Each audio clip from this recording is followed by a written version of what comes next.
जन कृष्ण से विमुख हो जाते हैं, जो व्यक्ति कृष्ण से अलग हो जाते हैं, वो सच्चे सुख को नहीं पा सकते जीवन में। कन्हैया तो कभी अपने भक्तों को अपने से दूर करता ही नहीं, व्यक्ति स्वयं हो जाता है, अलग बात है। बिंदु कबीर की पद है कि गर कान्हा अपने भक्तों को अपने से दूर कर देता। कान्हा सोचता और देवताओं की तरह शुद्धता होना चाहिए, बढ़िया सुंदरता होना चाहिए और शुचि होना चाहिए, तो इतने नियम वेद ने जो बताए वो सब लोग पालन करे तब हम मिले। तो महाराज आज कहाँ सब लोग दुनिया कृष्ण की दीवानी बनी फिरती, कहाँ मीरा मतवाली आती। गर कहना अपने भक्तों को अपने से दूर कर देता, तो था किसमें दम कि उसे घर घर मशहूर कर देता। क्या गरज थी, गोकुल का ग्वाला बन गया। क्या गरज थी, गोकुल का ग्वाला बन गया। किसी का दर्द दिल ना अगर उसको मजबूर कर देता। तो महाराज जो लोग कृष्ण से विमुख हो जाते हैं वो दुख को पाते हैं, जो कृष्ण के सम्मुख होते हैं वो सुख को पाते हैं। अब आप कहोगे जी ये कोई बात थोड़ी हुई, कृष्ण के पास होने से कैसा सुख, कृष्ण से दूर होने से कैसा दुख। जीवन में तो अनेक प्रकार के दुख हैं, शारीरिक दुख है, मानसिक दुख है, पारिवारिक कलह है, टेंशन है, सोसाइटी का टेंशन है। ये थोड़ा प्रैक्टिकल लगता नहीं सुनने में, पर है प्रैक्टिकल। मेरी बात समझने की कोशिश करना। मैं क्या कह रहा हूं 3 दिन से, कृष्ण कथा सुनने से आपके जीवन की परिस्थिति कितनी बदलेगी मुझे नहीं पता, पर आपके जीवन की मनस्थिति बदल जाएगी, पक्का कह सकता हूं साहब। और सुख और दुख परिस्थिति का नाम नहीं, मनस्थिति का नाम है। ये प्रैक्टिकल बात करता हूं मैं महाराज यहां बैठ के, ऐसी वैसी बात नहीं। आपको मैं प्रैक्टिकल बताऊं, मान लो कोई व्यक्ति आपको पसंद नहीं, अब संयोग से आपके पति का मित्र है, पर आपको बिल्कुल नहीं पसंद। दोपहर को आज आपने भोजन बनाया, भोजन कर लिया, बर्तन मांज दी, रसोई में कुछ न बचा, वो आया, दिन में आया, कोई काम नहीं आपके पास, और पतिदेव ने कहा उसके लिए भोजन बनाओ। दुखी होगी कि नहीं होगी? ईमानदारी से बताना, ईमानदारी से, झूठ नहीं। व्यक्ति पसंद नहीं पहले से, उसकी शक्ल देखनी पसंद नहीं, आ गया महाराज दोपहर में, है ना, आया दोपहर में। अच्छा, परिस्थिति तो कोई विपरीत नहीं है, फ्री बैठे हो, दिन का समय है, कुछ काम धाम है नहीं, 2 रोटी बना सकते हो, पर उसको देख के महाराज पहले ही महाराज तो आपका दिमाग खराब हो जाएगा, आपका दुखी हो जाओगे आप, ठीक है। और कोई मनपसंद व्यक्ति, मान लो मायके से भाई आ गया, और किसकी बात करे, इसी की बात करे, मायके से भाई आ गया बिना बताए, सरप्राइज देने रात को 12 बजे, अभी भी आंखें लगी थी, बिना बताए पहुंच गया, और रसोई में कुछ ना, 56 भोग तैयार कर दोगे, रात भर हमारा सोओगे नहीं, तब तो कोई दुख नहीं होगी। देखो काम वही है, वो कहे तो दिन में और आप अनुकूल है, आपके कोई काम नहीं, आप फ्री थे, बना सकते। काम की दिक्कतें तो आपको दिन में नहीं होती, रात को हो रही, आप सो रही थी, जगी, फिर सामान देखा है कि नहीं बनाया, काम करने में दिक्कतें रात को हुई, पर आपको रात को दिक्कतें महसूस नहीं हुई, दिन में दिक्कतें महसूस हुई। क्यों? बोले क्योंकि व्यक्ति अपने काम से, फिजिकल एक्टिविटी से सुखी और दुखी नहीं होता, वो अपनी मेंटली एक्टिविटी से सुखी और दुखी होता है। कृष्ण के सम्मुख होने से आपकी मेंटलिटी चेंज हो जाएगी, दुख को सहने की या महाराज नेगेटिविटी को पॉजिटिव करने की कहो, या प्रतिकूल अवस्था को अनुकूल बनाने की कला आपके भीतर आ जाएगी, तो सुखी हो जाओगे। यह है कृष्ण के सम्मुख होने से सुख मिलता है, भगवान के सम्मुख होने से, सत्संग करने से सुख मिलता है। क्यों? कि सत्संग से हमारा मन प्यूरिफाई होता है महाराज। सत्संग आपके मन की गंदगी को अलग कर देता है। आजकल तो महाराज बहुत सारे प्यूरीफाई लगे होते हैं, आजकल तो वाटर प्यूरीफाई, अब तो ऑक्सीजन प्यूरीफाई, हवा एयर प्यूरीफाई, महाराज सब जगह प्यूरीफाई लगे हैं, मन में नहीं लगा महाराज। हाँ सही बात है कि नहीं? अच्छा, एक होता है फूड पॉइजन। फूड पॉइजन बड़ा सिंपल चीज है, अब खाओगे, मान लो फूड पॉइजन भी हो गया, डॉक्टर के पास गए, घंटे 2 घंटे 2 दिन में ठीक हो जाओगे। एक होता है थॉट्स पॉइजन। फूड पॉइजन का इलाज है, थॉट्स पॉइजन का इलाज नहीं। विचार के रूप में जो विष आपके भीतर भरा जाए उसका कोई इलाज नहीं साहब। मैं क्या कहना चाहता हूं समझो, विचार के रूप में जो विष आपके भीतर भरा जाता है मन में, उसका कोई इलाज नहीं, उसका एक ही इलाज है, सत्संग में आओ और यहीं से वो सब गंदगी साफ होगी साहब। हम अपने विचारों को कैसा बनाएं ये सत्संग में आने से पता चलता है। नहीं तो हमारे विचार तो महाराज, घर में किसी ने बेल बजाया, अपने दोस्त ने, आपके मित्र आए, घर में बेल बजाया, कुंडी खोली आपने और महाराज एक बोरी कूड़ा फेंक दिया, एक बोरा। आप सोचिए, दोस्त थे, क्या लड़े ना, ऐसा तो नहीं कहोगे महाराज, आग बबूले हो जाओगे, मैं जानता हूं, फिर भी तारीफ कर रहा हूं मैं, कुछ नहीं बोलोगे, जोर से बोलो राधे राधे, तनिक और जोर से। माई सब बैठ जाइए, बाद में आइएगा, आगे आगे नहीं आइए, बैठिए अभी। हाँ अब नहीं, अच्छा दक्षिणा लेके आना मैं, या बाद में है, आरती हो तो आइएगा। मैं कथा के बीच में बड़ा दिक्कत हो जाता है हमारा, जहाँ बैठिए, विराजमान होइए, हाँ आसन ग्रहण कीजिए, बुरा मत मानिएगा। हाँ हाँ अच्छा लगता है। आप सबसे मैं रोज निवेदन करता हूँ, जब आप लोग आए तो आराम से बैठ जाए। देखो दक्षिणा बुरी नहीं लगती मुझे, ठीक है ना, दे देना, बाद में ले लूंगा। तो कथा के बीच में महाराज, कृष्ण कथा के बीच में दक्षिणा भी आए तो बेकार है महाराज, कृष्ण से बढ़कर दक्षिणा नहीं है मेरे लिए। तो कथा का आनंद लें आप सब। हाँ तो मैं निवेदन कर रहा था आप सबसे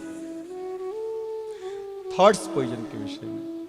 आपके घर पर कोई कूड़ा लेके आए और डाल दे, एक दिन डाल दिया, 2 दिन डाल दिया, तीसरे दिन अगर वो व्यक्ति फिर आके बेल बजाएगा तो दरवाजा खोलोगे? हाँ नहीं खोलोगे ना, दरवाजा बंद रखोगे कि नहीं बताओ? नहीं खोलोगे। जो देखो, जो घर के भीतर जो कूड़ा डालता है वो कूड़ा तो हमारा 10 मिनट में साफ हो जाता है, पर आपके कानों के द्वारा जो आपका मित्र, जो आपका दोस्त, जो सहेली कूड़ा डालती है आपके विचारों में, कभी उसको रोका है आज तक? चिंतन का विषय देखो, टीका पोता लगाने से कुछ नहीं होने वाला, कितना ही लगा लो। मैं क्या कहना चाह रहा हूं समझ रही हो ना? घर में बैठते, किसी की शादी में मिलते, पार्क में बैठते, ज्यादा पार्क भी बोलूंगा तो गड़बड़ हो जाएगा मामला, इसीलिए मैं पार्क को बीच बीच में आराम आराम से लेके आ रहा हूं, ठीक है ना? तो महाराज तो बैठ, कहीं भी आप लोग आपस में मिलते हो, पर आपकी कोई सहेली, आपका कोई मित्र अगर आपके भीतर विचारों का विष भरता है तो उसको भी रोकिए। घर की सफाई तो पानी से हो जाएगी, मन की सफाई सत्संग से होगी। इसीलिए विचार की सफाई के लिए हम सब यहां बैठे हैं। विचार साफ होगा, मन साफ होगा, विचार साफ होगा तो व्यवहार साफ होगा, व्यवहार साफ होगा तो समाज साफ होगा। महाराज आजकल समाज में स्ट्रक्चर डेवलपमेंट बहुत चल रहा है, पर मेरा मानना है कि स्ट्रक्चर डेवलपमेंट से समाज कभी संस्कारित नहीं होता। समाज को सभ्य बनाना हो, समाज को संस्कारित बनाना हो, एक अच्छे समाज के निर्माण करनी हो तो स्ट्रक्चर बाद में, पहले कैरेक्टर डेवलपमेंट करना पड़ेगा। विचार आप भरो बच्चों के भीतर। मैं क्या कहना चाह रहा हूं बहुत समझने की कोशिश कीजिएगा आप लोग। देखिए, आपने रोड पे कूड़ादान लगा दिया, आपने एक डस्टबिन लगा दिया, ये स्ट्रक्चर डेवलपमेंट है। और आदमी बगल से गुजर गया, केला खाया और छिलका रोड पे फेंक के निकल गया। और जी डस्टबिन लगा था, क्यों नहीं डाला? क्यों नहीं डाला? बोले उस व्यक्ति के विचार में अभी ये नहीं आया है कि केले का छिलके को डालना है डस्टबिन में। डस्टबिन लगाना बड़ी बात नहीं, व्यक्तियों के हृदय में, बुद्धि में कि कूड़ा डस्टबिन में ही फेंकना है, बाहर नहीं फेंकना, इस बात को भरना जरूरी है। पहले बच्चों में संस्कार डेवलप करना जरूरी है। सत्संग हमारे भीतर संस्कार डेवलप करता है और संस्कार युगों युग तक चलते हैं। पैसा ने आजकल तो ऐसा जमाना आ गया है, खुशियां तो जीवन से खत्म ही हो गई है महाराज, लोगों के पास है ही नहीं। 21वीं शताब्दी का बस इतना सा प्रभाव है, 21वीं सदी का बस इतना सा प्रभाव है, पहले अभावों में खुशियां थी, अब खुशियों का अभाव है। पहले अभाव था, सबके पास सब चीजें नहीं थी, पर लोग खुश थे। अब चीजें बहुत हो गई हैं, खुशी नहीं है, अब खत्म। छोटा कमरा होता था, घर के 20 लोग आ जाते उसी कमरे में, घर इतना बड़ा हो गया 2 लोग नहीं आ पाते महाराज। जमाना बदल गया, लोगों की सोच बदल गई, विचार बदल गया है। तो विचार क्रांति कीजिए, देखिए विचार बदलिए। पैसा तो महाराज मेरे दादाजी ने जो पैसा कमाया पिताजी को नहीं हुआ, वो भी कमाने चले गए। तो पिताजी ने जो कमाया उससे मुझे नहीं हुआ, मैं भी कमाने चल पड़ा। मैं जो कमाऊंगा वो मेरे बच्चे को नहीं होगा महाराज कल को। पर दादाजी ने जो संस्कार पिताजी में डेवलप किए, जो महाराज हमारे सनातनी परंपरा को डाला, वही संस्कार पिताजी ने मेरे भीतर डाला, और वही संस्कार मैं कोशिश करूंगा अगली संततियों के लिए डालूं। संस्कार युगों युग चलते हैं, पैसा नहीं चलता। इसलिए सत्संग में आके विचार की क्रांति करके संस्कार डालने चाहिए। माई बैठ जाइए, बाद में आगे नहीं है, आगे नहीं है ना, आगे बिल्कुल नहीं है ना, बैठ जाओ, उधर ही बैठ जाओ। हाँ महाराज, हाँ कल लिख के लगा देना, सबसे बढ़िया अच्छी आइडिया, एक लिख के कि आगे कथा के समय आगे न जाए। हाँ तो महाराज मैं निवेदन कर रहा था, कृष्ण से विमुख जो होता है वो दुखी हो जाता है। ये बात मैत्रेय मुनि विदुर जी महाराज को समझाते हैं। आगे सृष्टि क्रम का वर्णन है कि सृष्टि कैसे शुरुआत हुई। तो यहां तो महाराज भगवान नारायण, नार कहते हैं जल को, और अयन कहते हैं रहने वाले घर को। जो भगवान जल में रहते हैं उनको हम नारायण बोलते हैं। नारायण के नाभि कमल से ब्रह्मा जी, और ब्रह्मा जी ने महाराज, ब्रह्मा जी के 4 मुख से वेद प्रकट हुए। ब्रह्मा जी के मन से मानसिक रूप में 4 कुमार प्रकट हुए। ब्रह्मा जी ने कहा सृष्टि करो, मना कर दिया, नहीं करेंगे जी। अच्छा जी नहीं करोगे, क्रोधित हुए, रुद्र भगवान प्रकट हुए। रुद्र भगवान की 4 वेद महाराज, इतिहास पुराण, 4 युग, सब कुछ हुआ, पर सृष्टि क्रम आगे नहीं बढ़ा। तो ब्रह्मा जी ने मानव सृष्टि प्रारंभ की, और इस संसार के पहले 2 इंसान जो ब्रह्मा जी के शरीर से प्रकट हुए, उनका नाम है मनु और शतरूपा। मनु के संतति होने की वजह से हम लोग मनुष्य कहलाते हैं, हम उनके द्वारा हैं इसलिए मनुष्य कहलाते हैं। ब्रह्मा जी ने कहा सृष्टि करो। साहब सृष्टि करे कहां से? सृष्टि करने के लिए तो पृथ्वी चाहिए, पृथ्वी तो है ही नहीं। पृथ्वी कहां गई? बोले पृथ्वी तो हिरण्याक्ष नाम का एक असुर ले गया। ब्रह्मा जी बड़े परेशान हुए। ब्रह्मा जी चिंतन करने लगे, बोले हिरण्याक्ष कौन है भैया? तो कहा कि वैकुंठ में नारायण के 2 पार्षद हैं, तो सेवक हैं, 2 द्वारपाल हैं। तो महाराज 2 द्वारपाल हैं, जय और विजय। और जय विजय भगवान की सेवा में थे। सनकादिक मिलने गए तो रोक दिया कि ठाकुर जी भी आराम कर रहे, नहीं मिल सकते। तो महाराज जो ऐसे लोग होते हैं ना जो बीच में रहते हैं, उनका बड़ा समस्या का विषय रहता है। हमारे साथ भी ऐसा होता है, कई बार कंप्लेन हमको भी मिलती है। लोग कहते हैं कि आपको उन्होंने तो मिलने ही नहीं दिया।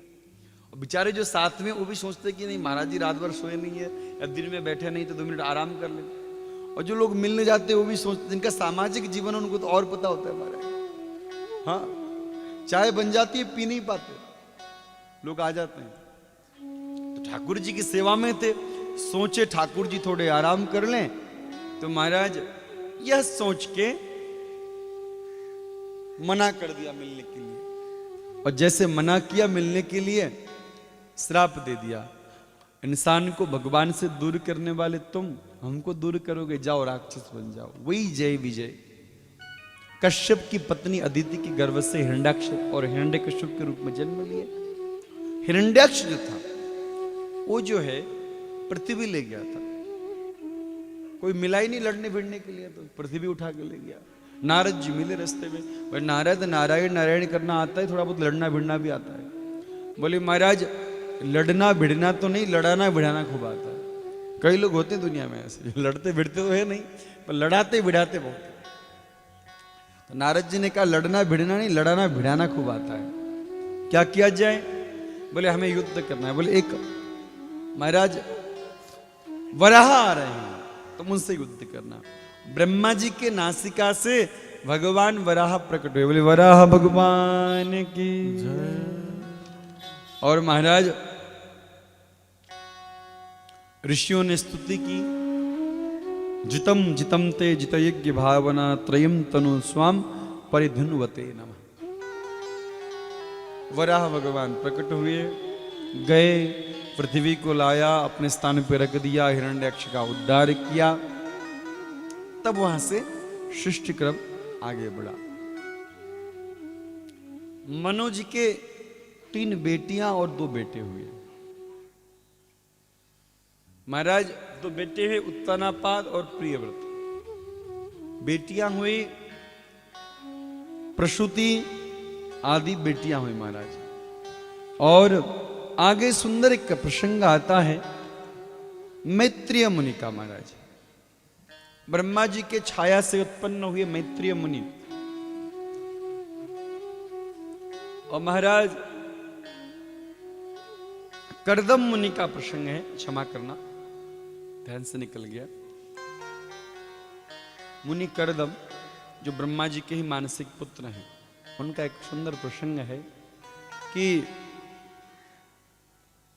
कर्दम जी महाराज एक दिन जल लेने गए थे सरोवर में। जल लेने पहुंचे तो महाराज देखा कि मछलियां आपस में बड़ा प्रेम जता रही है। तो विवाह का मन हो, विवाह तो करें, कहें किससे कि भाई बढ़िया सुंदर लड़की चाहिए, अब कहना भी बड़ा मुश्किल है। तो क्या करें? तो कहा कि करना क्या है जी, ठाकुर जी का भजन करते हैं। तब किया सुंदर पत्नी को पाने के लिए। ठाकुर जी प्रकट हो गए। ठाकुर जी प्रकट हुए, कहा क्या चाहिए? अब भगवान से कैसे कहें कि बढ़िया घरवाली चाहिए? कर्दम जी बोले ठाकुर जी आप मिल गए तो कुछ हो नहीं चाहिए, अब क्या चाहना? अब कुछ नहीं चाहिए। नहीं नहीं कुछ तो चाहते होगे, बताओ। नहीं ठाकुर जी कुछ नहीं चाहिए, हम तो तुम्हारा विवाह पक्का कर आए हैं। अच्छा, बोले कौन? बोले मनु महाराज की पुत्री हैं देवहूति, उनसे तुम्हारा विवाह हम पक्का कर दिए। तो बोले ठाकुर जी ठीक है जैसी आपकी मर्जी, पर एक शर्त है। बोले क्या शर्त है? आप बेटा बन के आओगे तो शादी करूंगा, नहीं तो नहीं। ठाकुर जी बोले हम आ जाएंगे, कोई बात नहीं, शादी कर लो। तो फिर क्या था, तीसरे ही दिन मनु महाराज आए, अपनी बेटी को लेके आए और विवाह किया अपनी बेटी का कर्दम मुनि से। अब देखिए सुंदर प्रसंग है, समझने वाली बात है। समय तो कम होता ही कथा में। और कर्दम जी महाराज तपस्वी हैं, वन में रहते हैं। मनु एक राजा हैं। राजा अपनी बेटी का विवाह वन में करने गए। पहले लोग जब बिटिया की शादी करते थे तो देखते थे कैसा खानदान है, कैसा वंश है, कैसे परिवार है, कैसे लोग हैं। अब तो जमाना बदल गया, ट्रेडिशन बदल गया, क्या कहूं। पर ठीक है, कोई बात नहीं। शादी की और बिटिया को छोड़ के वापस आ गए, कोई लेना देना नहीं किया महाराज। और विवाह के पश्चात कर्दम जी ने सोचा जिन ठाकुर जी की वजह से शादी हुई, एक बार थैंक यू तो बोले, कम से कम आभार प्रकट तो करें। तो महाराज श्री कर्दम जी महाराज ध्यान में चले गए ठाकुर जी की। देवहूति सेवा में लगी रही पति देवता की। पति देवता होते हैं तो सेवा भी करनी चाहिए कि नहीं? अच्छा, आजकल के पति देवता होते कि नहीं होते? हाँ? नहीं होते, सब भुक्त होके बैठे हैं, सब जानते हैं। आजकल के पति तो बेचारे होते, देवता नहीं होते। क्या होते? बिचारे होते पूछो मत। मलिकाना महाराज एक सज्जन आए मिलने, अपने मित्र से बोले भैया क्या बताऊं, जब से शादी की है लोग कहते थे पति देवता होता है और हमारी तो पूछो मत। सवेरे शाम तुम्हारी भाभी से टैटे हमारा, जब देखो तब टैटे करती रहती है। तो बोले अरे ज्यादा टैटा करती तो एक काम करो, थोड़ा बहुत तारीफ कर दिया करो, तारीफ से सब खुश हो जाती है माताएं। तारीफ करने लायक कुछ करे तो तारीफ करे, महाराज कुछ करती नहीं। कुछ करे तो तारीफ करने लायक तो हम कुछ कहें, तो कुछ हो नहीं तो कम से कम भोजन ही बढ़िया बना लेती होगी, तो क्या उसकी भोजन की तारीफ करो। बोला भैया भोजन की तो पूछो मत, भीतर कैसे जाती है हमें पता है। जिंदा रहने के लिए खाना पड़ता है। बस फिर कुछ भी हो तारीफ करना शुरू करो, झगड़ा कम हो जाएगा। चलो कम से कम झगड़ा ही कम करने के लिए तारीफ कर दे। घर आया बेचारा शाम के समय, तो देवी जी रोटी सब्जी परोसने ले आई और टेबल पे धक रख दिया। हमारा सीना धड़क उठे, लग खा ले, दिन भर का घूम के आया है। अब बेचारा सामने रोटी रखी गई तो याद आया, मित्र ने कहा था झगड़ा बंद करना हो, लड़ाई बंद करनी हो, तारीफ करो। सोचा आज कर लेता हूं, क्या देखो क्या प्रभाव पड़ता है। तो बिना सोचे उसने रोटी देखी, सामने रोटी रखी थी, रोटी को उठाया। ओहो देवी जी आपने रोटी बनाई, ये रोटी थोड़ी है, आपके हाथ से बना है भाई, ये तो चांद का टुकड़ा है। चांद का टुकड़ा दिखाई, रोटी नहीं चांद का टुकड़ा है। देखा मारा, वाह क्या रोटी है, वाह वाह। रोटी को रखा नीचे, पत्नी घूर रही है ऐसे। सब्जी उठाई महाराज, ये सब्जी, अरे आपके हाथों से बनी सब्जी। बोले सब्जी थोड़ी है, तो सर्वौषधि है महाराज, इसको खाने से सब रोग खत्म हो जाएंगे। जल उठाया, गिलास में पानी उठाया। देवी जी ऐसे तो ये जल ही है, इसका कोई वैल्यू नहीं, पर आपके हाथ के लग जाने से अमृत हो गया जी। पत्नी भीतर गई, बेलन लेके आई और सर पे दे मारा। शर्म वरम है नहीं बुढ़ा, क्यों मारी आज? शादी को 20 साल हो गए, आज तक मेरी बनाई रोटी की एक तारीफ नहीं की, आज होटल से मंगाई तो इतनी तारीफ।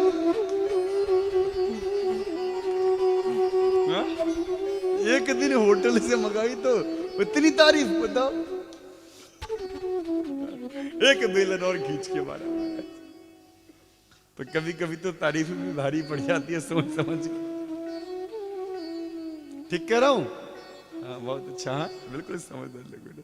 चुप बैठे, बोले महाराज कुछ मत बुलवाओ हमसे, शाम को रोटी नहीं मिलेगी बोल देंगे तो ये भी समस्या। सब कह रहे महाराज दिल की बात कह दी आज तो आपने ऊपर में। जोर से बोलो राधे राधे।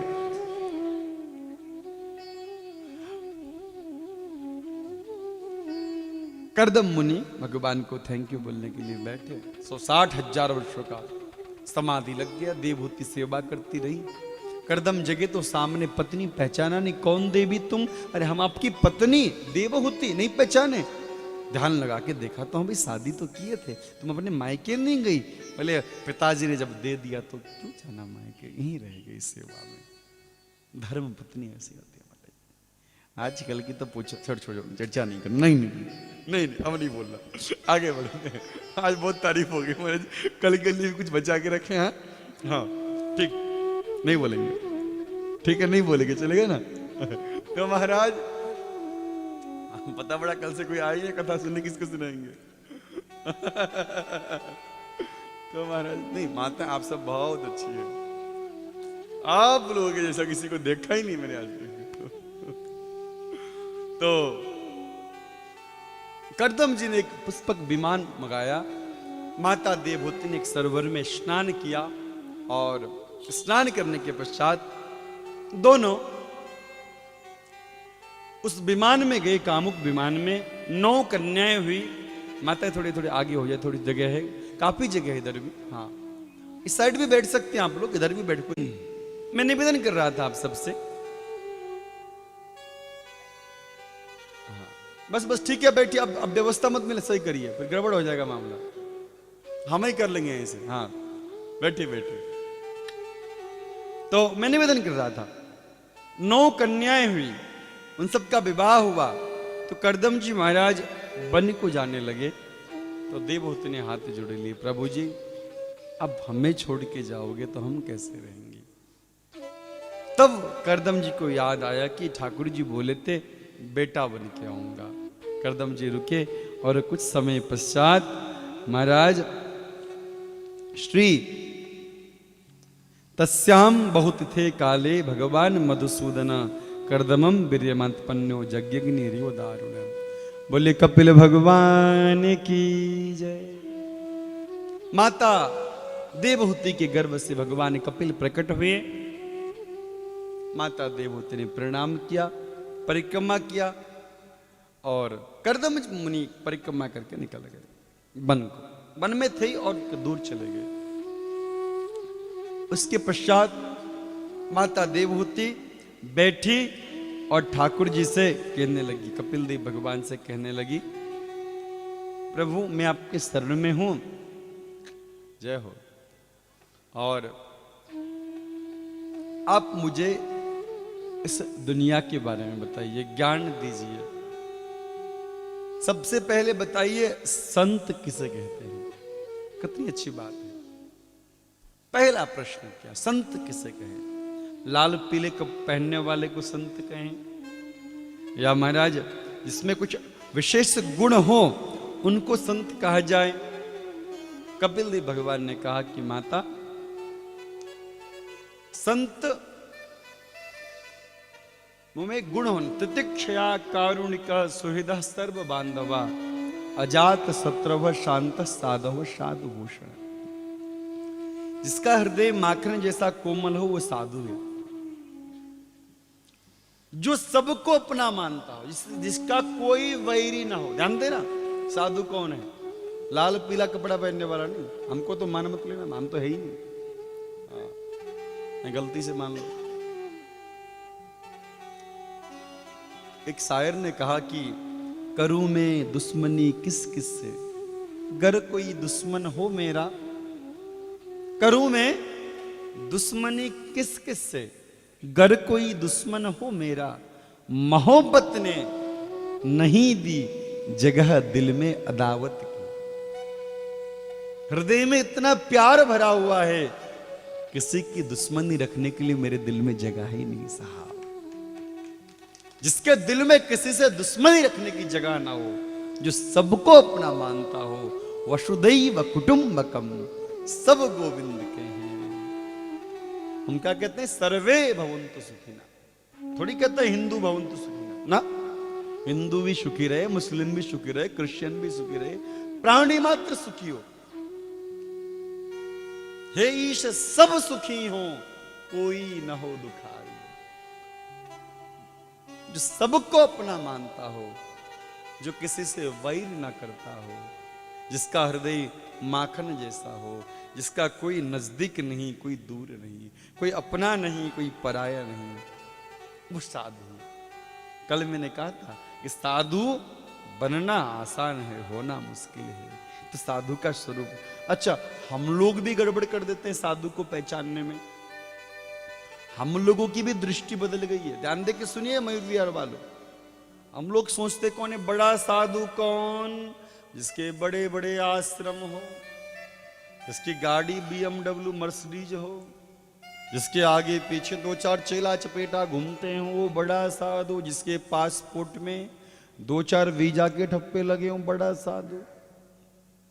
बुद्धि सठिया गई है हमारी, खोपड़ी खराब हो गई है हमारी। अरे भैया, बंगलों से, गाड़ी से, ध्यान देना, अगर अब बंगला से साधु को देखोगे, गाड़ी से देखोगे, चेले चपाटे और वीजा से देखोगे, साधु का मापन पैसा से करोगे तो जाके अनिल अंबानी की पूजा कर लो, उससे बड़ा धनवान कोई है नहीं। मुकेश अंबानी, अनिल अंबानी, कौन सा अंबानी? मुकेश है, हाँ, जो अनिल डूब गया। देखो ये बिजनेस है, इसको सब पता है। ये व्यापारी देखो, हम परीक्षा ले रहे थे, बोलेगी जरूर, बोल बड़ी बार, हम जानते थे बोलेगी ये। मेरा कहना, बिल गेट्स के पास जाओ। मेरा कहने का मतलब, पैसा से, धन से साधु का मापन मत करिए। धन से व्यापारी का मापन होता है।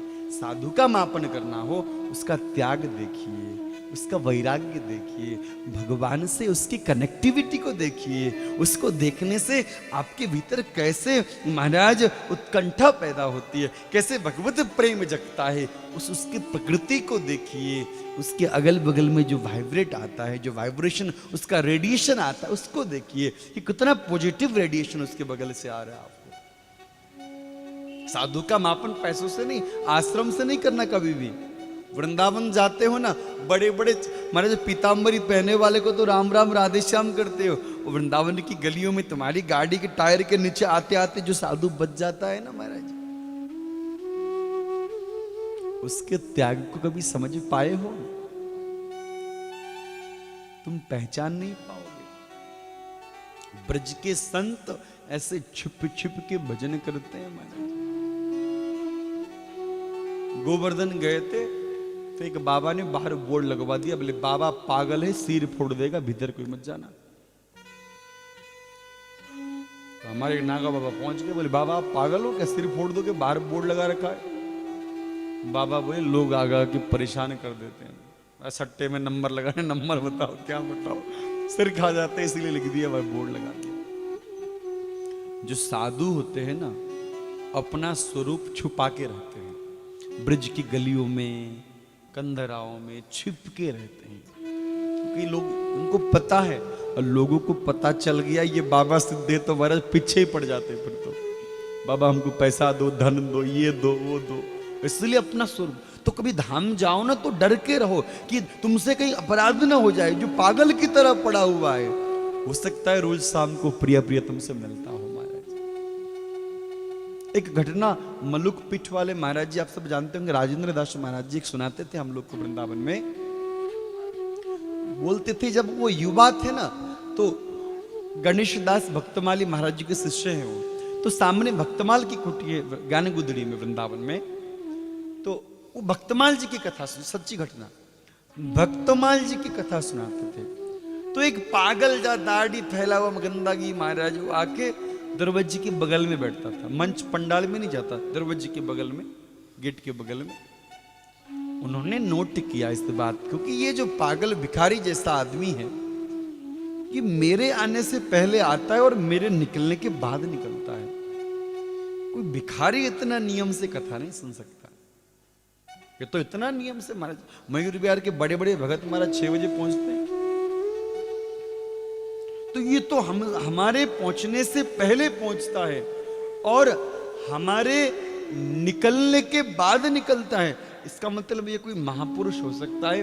तो एक दिन नाटक किया, महाराज जी निकले और पीछे से छुप के देखा कि कहां जाता है, उसका पीछा किया। तो वो व्यक्ति सीधा वहां से निकला और यमुना जी के किनारे में एक पीपल के पेड़ के नीचे जाके बैठ गया और भीतर से चुपके से एक झोली निकाली और जप करने लग गया। तब महाराज जी की आंखें खुली, जाके दंडोत प्रणाम किया और पूछा कि महाराज जी आप कौन हैं, आप कौन हैं? तब उन्होंने बताया कि भाई मैं ब्राह्मण परिवार का, इलाहाबाद का रहने वाला लॉयर हूं। मैं सब छोड़ छाड़ के वृंदावन आ गया। मैं कोर्ट में लॉयर था, युवावस्था में 1-2 साल में मैंने छोड़ दिया। बोले क्यों छोड़े? बोले प्रिया प्रियतम से मिलने के लिए छोड़ दिया। तो मिले तो बोले रोज मिलते हैं, शाम को आके आधा घंटा रोज मेरे साथ बैठते। सच्ची घटना। और जैसे कहा वो रोने लग गए महाराज। अरे मेरे मुंह से कैसे निकल गया भैया, किसी को बताना मत, गलती हो गई।